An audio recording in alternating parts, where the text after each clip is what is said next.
Hey guys, welcome back to our channel. तो आज हम पढ़ने वाले हैं मासानुमासिक परिचर्या के बारे में। ये टॉपिक थर्ड ईयर के एनुअल एग्जाम और AIPGET के लिए बहुत ही इंपॉर्टेंट टॉपिक है। अगर आपने इस वीडियो को एंड तक देखा तो मैं गारंटी देता हूँ कि आपका इसमें से क्वेश्चन गलत नहीं होगा। तो चलिए आगे बढ़ते हैं। मासानुमासिक परिचर्या, तो इसका मीनिंग क्या है तो समझो। गर्भिणी और प्रेग्नेंट वुमन को अपने गर्भधारण काल में 1 to 9 मंथ जो आहार विहार करना चाहिए उसे मासानुमासिक परिचर्या कहते हैं। इस वीडियो में हम आहार के बारे में बात करने वाले हैं। तो इस टेबल को देखो, हम इस तरीके से आचार्य चरक और सुश्रुत के अकॉर्डिंग कंपेयर करके सीखेंगे ताकि हमें बाद में कन्फ्यूजन ना हो। Okay then let's start. तो अभी सबसे पहले चरक के अनुसार देखेंगे। प्रथम मास, द्वितीय मास और तृतीय मास। प्रथम मास में शीतल शीर, द्वितीय मास में मधुर औषध सिद्ध शीर और तृतीय मास में शीर प्लस मधु प्लस सर्फी। कुछ पैटर्न दिखाई दिया? तो देखो, प्रथम मास में एक ही पदार्थ है, वो है शीतल शीर। द्वितीय मास में 2 पदार्थ है, मतलब औषध सिद्ध शीर एक ही पदार्थ है, प्लस पर एक्स्ट्रा में मधुर औषध सिद्ध शीर दिया गया है। और तृतीय मास में 3 पदार्थ है, शीर प्लस मधु प्लस सर्पी।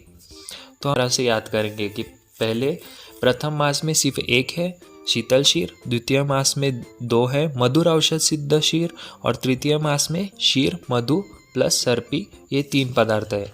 अभी सुश्रुत के अनुसार देखेंगे तो पहले जो 3 महीने हैं उनमें सेम ही आहार बताया गया है, जैसे कि मधुर शीत द्रव आहार। तो इसे हम MSD करके याद रखेंगे। MSD पता ही है आपको, MS महेंद्र सिंह धोनी। तो इसे इस तरह से याद करेंगे। तो इसे ऐसे MSD क्यों याद करेंगे ये मैं आपको बाद में समझाऊंगा। चलो नेक्स्ट देखते हैं, चतुर्थ मास। सो अभी चरक के अनुसार देखेंगे। तो चरक के अनुसार 4th मास में शीर प्लस नवनीत दिया है। तो इसे कैसे याद करेंगे तो समझो, नवनीत इस वर्ड में कितने लेटर है? 4 लेटर है। लेटर यानी कि अक्षर, कितने अक्षर है? 4। इसका हो गया 4 अक्षर 4 मास। और इसकी मात्रा है 1 अक्षर। तो 1 अक्षर कैसे याद करेंगे? तो नवनीत इस 4 अक्षर है। नवनीत इस वर्ड में 4 अक्षर है। सो अक्षर में का अक्षर, तो इसकी मात्रा हो जाएगी 1 अक्षर। और 1 अक्षर का मतलब ही 1 कर्ष होता है। अभी सुश्रुत का समझेंगे। तो सुश्रुत ने क्या बोला है? तो सुश्रुत ने बोला है नवनीत। तो सुश्रुत में भी नवनीत आया है। नवनीत में 4 अक्षर है, तो ये भी 4th मास का हो गया, राइट। और मैंने आपको ऊपर MSD बोला था, तो MSD को क्या पसंद है?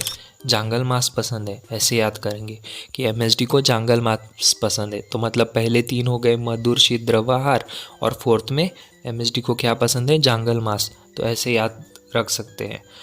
और बात कि इसमें हृदयान्न भी दिया है। तो हृदयान्न कैसे याद करेंगे? तो आपको पता ही है कि जो गर्भिणी होती है उसमें जो 2 हृदय अवस्था होती है तो वो 4th मंथ में डेवलप होती है। तो इसके लिए 4th मंथ में हृदय को प्रिय अन्न खिलाएंगे। पंचम मास, तो ये बहुत IMP और इजी है क्योंकि चरक और सुश्रुत दोनों ने ही सेम ही बताया है। हम इसे मिड पॉइंट कहते हैं क्योंकि दोनों ने ही प्लस सर्पी बोला है, सेम ही बताया है।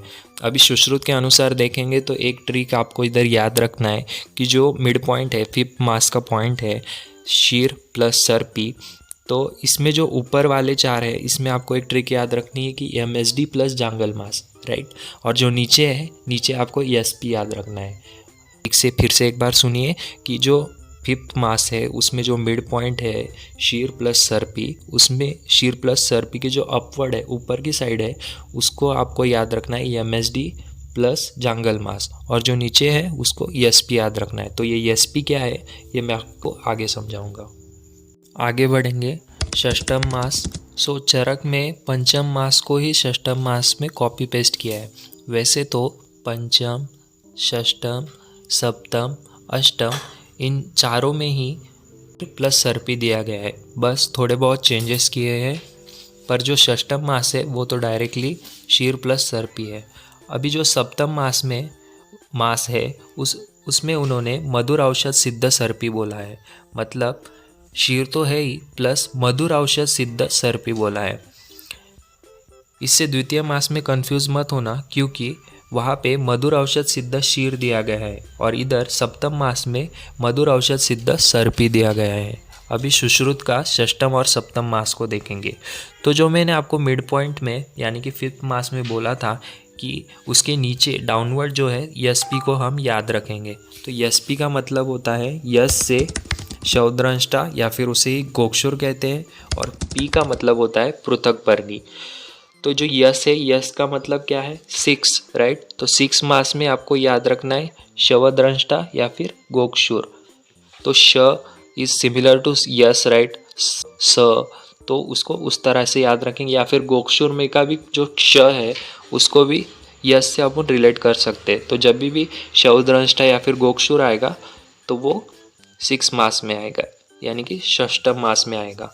और जो पी है यानी कि पी फॉर पृथक पर्णी, तो वो उसके नीचे यस पी में पी फॉर सप्तम मास आएगा। सो षष्टम मास में शवद्रंष्टा सिद्ध सर्पी प्लस यवागु आएगा, और सप्तम मास में पृथक पर्णी सिद्ध घृत यानी कि सर्पी आएगा। तो ये जो षष्टम मास में यवागु है, इसे मैं वीडियो में अलग तरीके से आपको याद कराऊंगा। चलिए आगे बढ़ते हैं। सो नेक्स्ट इज अष्टम मास। तो देखो, मिड पॉइंट से चरक अनुसार शीर सर्पी कंटिन्यू ही हो रहा है, थोड़े फार चेंजेस के साथ। जो चरक का अष्टम मास में, उसमें गर्भिणी को शीर प्लस सर्पी देना ही है, उसके साथ यवागु भी देना है। तो यहाँ एक ट्रिक समझो, जब भी परिचर्या में या फिर गर्भिणी परिचर्या में यवागु पूछा जाएगा तो आपको 86 ये वर्ड याद रखना है। कौन सा वर्ड याद रखना है? 86 वर्ड याद रखना है, 86। सो विच मीन्स चरक के अनुसार चरक 8 एंड सुश्रुत 6, राइट। चरक में यवागु 8 मंथ में देना है और सुश्रुत में 6 मंथ में देना है। पर सुश्रुत में एक और बात याद रखो, 6 मंथ में तो देना ही है, पर 7th मंथ में नहीं देना है, और 8 मंथ से प्रसव तक देना है। फिर से सुनो कि सुश्रुत में 6 मंथ में यवागुपान करना है, 7th मंथ में नहीं करना है, 8 मंथ से प्रसव होने तक यवागुपान करना है। अब ये आपको हमेशा के लिए याद रहेगा। फिर से एक बार सुनो कि अगर यवागु पूछा जाएगा तो 86 वर्ड याद रखो, चरक के अनुसार 8, सुश्रुत के अनुसार 6 एंड 8 मंथ से प्रसव होने तक। सुश्रुत अनुसार 8 मंथ में हमें बस्ती देनी चाहिए। सबसे पहले आस्थापन बस्ती देना है, बाद में अनुवासन बस्ती देना है। हम नॉर्मली पहले अनुवासन बस्ती देते हैं, पर यहाँ पर उल्टा है। तो जो आस्थापन बस्ती है वो हमें बदरोदक क्वात और पलल के साथ देना है। तो हम इसे कैसे याद करेंगे? तो समझो, तो जो गर्भिणी होती है वो अपने डिलीवरी की जो फेज़ होता है उसमें उस टाइम पे मायके होती है, तो तब उसे आस्था किस पे होती है? अपने ब्रदर पे होती है, यानी कि भाई पर होती है कि मेरा भाई मुझे सही टाइम पर हॉस्पिटल लेके जाएगा। सो आस्थापन बस्ती किससे देनी है? बदरोदक क्वात से देनी है। नेक्स्ट अनुवासन, इसमें तो हमें पता ही है कि स्नेह या फिर तेल रहेगा। तो जो 8 मंथ में आस्थापन के बाद जो अनुवासन देना है वो मधुर औषध सिद्ध तेल का अनुवासन बस्ती देना है। अब हम नवम मास को देखेंगे, 9th मंथ। तो ये सिंपल है, लास्ट वाला है तो आपको पढ़ के भी समझ आ जाएगा। नवम मास में चरक अनुसार मधुर औषध सिद्ध तेल का अनुवासन देना है और उसी का पीछू भी देना है। नवम मास में मधुर औषध सिद्ध तेल का अनुवासन देना है और उसी का पीछू भी देना है। और सुश्रुत अनुसार स्निग्ध यवागु प्लस जंगल मास रस देना है। सुश्रुत अनुसार स्निग्ध यवागु प्लस जांगल मास रस देना है। तो अभी सवाल ये उठता है कि ये जांगल मास को सुश्रुत ने किस मंथ में बताया है, या फिर कौन से मंथ में इसे बताया है। तो जांगल मास को सुश्रुत ने 4th मास और 8 मास में 8 मास से प्रसव तक बताया है। 4th मास और 8 मास और 8 मास से प्रसव तक जांगल मास का सेवन सुश्रुत ने बताया है। अभी some important points to remember देखेंगे जिस पर डायरेक्ट क्वेश्चन आज तक पूछे गए हैं। तो सबसे पहले यवागु, इसके बारे में मैंने आपको पहले ही बताया है कि आपको कौन सा नंबर याद रखना है, 86 नंबर याद रखना है। फॉर चरक, मतलब चरक ने 8 मंथ में बोला है यवागुपान और सुश्रुत ने 6 मंथ एंड 8 मंथ से प्रसव तक यवागुपान बोला है। नेक्स्ट इज बस्ती। तो बस्ती में का जो ब है वो किस तरह दिखता है? 9 की तरह दिखता है। तो बस्ती में हम 98 को याद रखेंगे। सो चरक ने बस्ती 9th मंथ से बोला है, तो वही सुश्रुत ने 8 मंथ से बस्ती बोला है। जांगल मास के बारे में मैंने आपको ऊपर ठीक से समझाया है कि जांगल मास 4th मास में देना है और 8 मास से प्रसव होने तक जांगल मास गर्भिणी को सेवन करने के लिए देना है। षष्ठी चावल को किस पदार्थ के साथ कौन से महीने में सेवन करना चाहिए? तो षष्ठी कोदन को 6 मंथ तक सेवन करना चाहिए और षष्ठी का हाफ कितना होता है? 3 होता है। सो 3rd मंथ से लेकर 6 मंथ तक गर्भिणी को षष्ठी कोदन सेवन करने के लिए देना चाहिए, पर किन पदार्थों के साथ देना चाहिए? तो इसे हम इस तरह से याद करेंगे, DDDS यानी कि ट्रिपल DS यानी कि ट्रिपल DS। सो देखते हैं, तो 3rd, 4th, 5th, 6th और ये जो DDD है ये सभी D सेम नहीं है, ये अल्टरनेट है। तो पहला D है दूध, दूसरा है दही, तीसरा है दूध और यस का मतलब सर्पी यानी कि घृत होता है। तो 3rd मंथ से स्टार्ट करेंगे। 3rd मंथ में षष्ठी गोदन के साथ हमें दूध देना है। 4th मंथ में षष्ठी गोदन के साथ हमें दही देना है। 5th मंथ में षष्ठी गोदन के साथ हमें दूध देना है और 6th मंथ में षष्ठी गोदन के साथ हमें सर्पी देना है।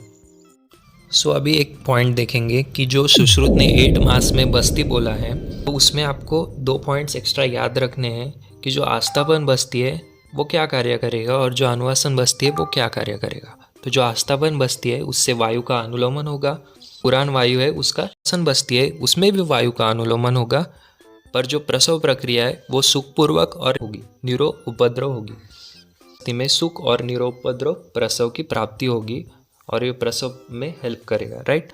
तो यहाँ पे ये टॉपिक होता है ख़त्म। एक ही वीडियो में चरक और सुश्रुत अनुसार मासानुमासिक परिचर्या को हमने आपको याद कराया है।